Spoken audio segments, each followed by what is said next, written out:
Si à la fin de cet épisode, tu te rends compte que certains de tes comportements te gâchent la vie, surtout ne t'en veux pas.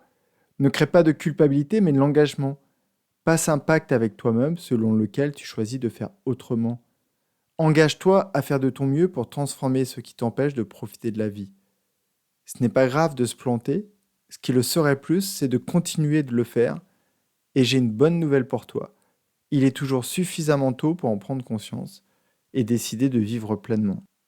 Dans 10 minutes, promis, tu auras découvert certains comportements à éviter et d'autres à adopter pour te créer une vie riche, consciente, épanouie et pleine de sens. Bienvenue sur Dépasse-toi. Je suis Sylvain et la promesse de mon podcast est simple, t'aider à te créer la vie que tu mérites. Quand je ne suis pas devant le micro, j'accompagne les personnes sensibles à se transformer. Et au fil des épisodes, je vais te partager les prises de conscience qu'elles ont eues et qui leur ont permis de s'épanouir. Tu vas comprendre entre autres comment mieux te connaître, avoir de belles relations, apaiser ton mental et trouver ta place, celle où tu te sentiras aimé et reconnu à ta juste valeur. Si tu veux profiter de tout ce que j'ai à t'offrir, abonne-toi à mon courrier privé sur sylvainviens.com. Installe-toi confortablement, je te souhaite une très belle écoute. Avant de voir les comportements à éviter, laisse-moi te partager le retour 5 étoiles dont mon roman a été gratifié sur Amazon par Patricia. Elle a écrit « Se mettre tantôt à la place de l'un ou l'autre des personnages de ce livre, c'est ce que j'ai fait. Je l'ai lu une première fois et je me suis laissé happer par la fluidité des mots. Je l'ai relu une deuxième fois pour annoter mes pensées du moment. Lisez L'homme qui a décidé de vivre et vous souhaiterez sûrement l'offrir à l'un de vos proches. » Merci beaucoup Patricia pour tes mots et j'espère que tu as convaincu des auditeurs de se l'offrir. Revenons à notre discussion du jour. C'est quoi une personne qui se gâche la vie et qui la finira pleine de regrets ? C'est une personne qui n'a pas osé devenir elle-même. Dit comme ça peut sembler étrange, mais c'est exactement ça. C'est une personne qui a été conditionnée, comme nous tous, et qui ne veut pas partir à sa propre rencontre. C'est une personne qui préfère marcher sur le chemin de ses parents, de ses profs, de ses pairs, plutôt que d'oser créer le sien. C'est choisir un quotidien masqué, une personnalité de surface, un rôle joué à la perfection, sans jamais aller voir ce qu'il y a sous le costume. Et à force de faire ça, cette personne se sent vide, déconnectée. Elle existe, mais elle ne vit plus. C'est cette personne qui sourit tout le temps, alors qu'à l'intérieur, un volcan est en éruption et ne demande qu'à tout calciner.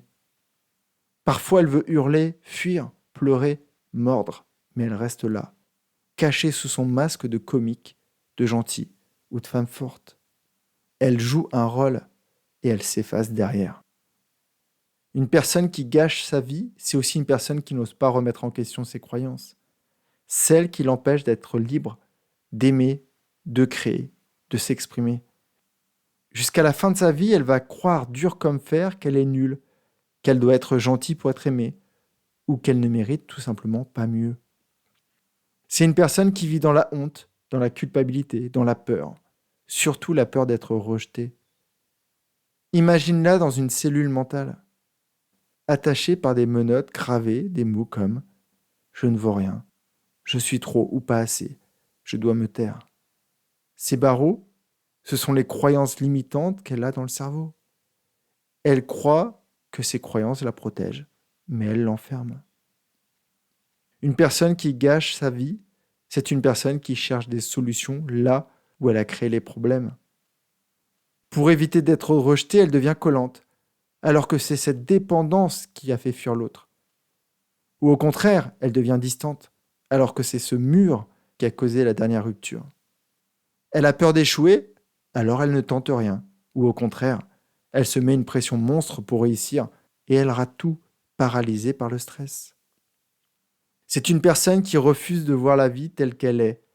Elle détourne les yeux de la mort, de la solitude, et pour faire ça, elle s'anesthésie les distractions, les relations creuses, les rituels automatiques qui ne lui apportent strictement rien. Elle n'ose pas affronter la liberté et elle finira sa vie avec un goût amer dans la bouche. Et si j'avais osé ? C'est une personne qui se protège de l'amour. Elle choisit des relations tièdes et superficielles parce que les vraies relations, Celle qui transforme, ça fait peur. C'est intense et on est obligé de se mettre à nu. Une personne qui se gâche la vie, c'est une personne qui confond attachement et amour. Elle reste dans un couple qui ne la fait plus vibrer. Elle garde des amis d'études parce qu'on a partagé des bons moments ensemble, même si ça ne la nourrit plus. Elle n'a pas compris que ces relations ne la remplissent pas. Et au contraire, elles occupent de la place que de plus belles relations pourraient occuper. C'est une personne qui blâme au lieu de responsabiliser, qui choisit la rancœur au lieu de l'amour, la facilité au lieu de la discipline, et qui s'étonne de ne pas vivre pleinement. Alors si tu ne veux pas gâcher ta vie, si tu veux vraiment la goûter, la croquer, je vais te proposer des pistes, des idées simples à explorer. La première, c'est commence par dialoguer avec les parts de toi que tu caches. Une partie de toi sait que tu n'es pas la personne que tu montres. Alors demande-toi, de quoi rêves-tu en secret sous ta couette? Qu'aimerais-tu faire si personne ne te regardait? Une autre idée pour toi, libère-toi de tes croyances. Elles sont devenues toxiques. Même si un jour elles t'ont protégé, aujourd'hui, elles ne le font plus, elles t'enferment. En faisant ça, tu vas neutraliser tout ce qui est souffrance mentale. La douleur physique, on ne peut pas l'éviter. Mais la souffrance mentale, c'est toi qui la crées, à travers tes pensées qui découlent de tes croyances. Identifie les pensées et les croyances qui te bloquent. Remplace-les et regarde comment ta vie va changer rapidement. Vois en quoi tu es déjà une belle personne. Vois en quoi tu mérites l'amour, le vrai. Vois en quoi tu es capable de changer et de te créer une vie heureuse. Prends de la hauteur. Sors de tes schémas. Observe tes problèmes autrement. Tu as un comportement problématique? Apprends une nouvelle compétence. Tu as la compétence mais tu n'oses pas l'exprimer? Va chercher la croyance qui te freine. Peut-être que tu exploses quand tu te sens exclu. Alors va déconstruire l'idée que ce que tu dis n'a pas de valeur. Parce que ce n'est pas l'événement qui te fait souffrir, c'est la manière dont tu le perçois. C'est l'histoire que tu te racontes.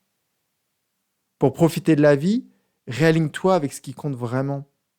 Sors des automatismes, de toutes ces addictions que tu as mises en place pour aller mieux.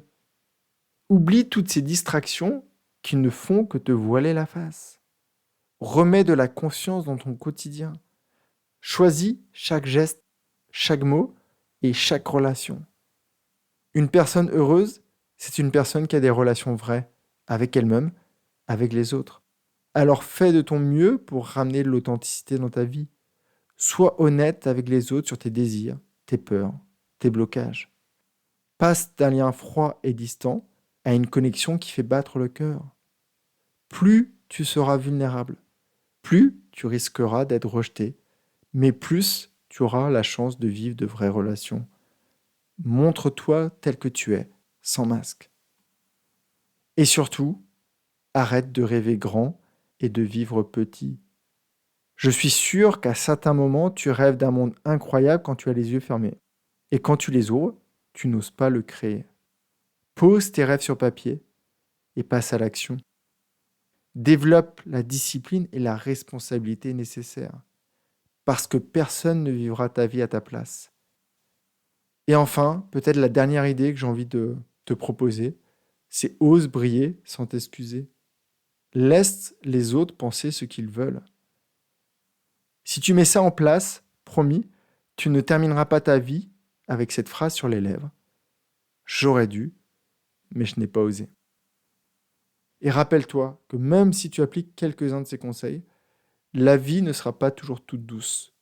Parfois, ta couette te semblera plus chaleureuse que le monde, mais dans ces moments-là, rappelle-toi que tu as déjà tout en toi pour te construire une vie riche et vibrante. Dans la lettre de jeudi, je te partagerai 4 exercices très pratiques pour continuer ce chemin par toi-même. Mais si tu as besoin d'un copilote sur cette route, de la reconnexion ou de la libération, tu l'appelles comme tu veux, fais-moi signe, je serai là avec grand plaisir pour t'aider à avancer. Je t'envoie plein de belles énergies, je te souhaite une magnifique journée. Prends bien soin de toi. Bye bye. Si ce que tu as entendu t'a plu, je t'invite à continuer ton cheminement sur mon site sylvainviens.com. Et avant de poursuivre, pense à t'abonner à mes épisodes ici même sur la plateforme d'écoute et pense à partager ce message avec une personne qui t'est chère et qui, comme toi, mérite une vie riche et épanouie.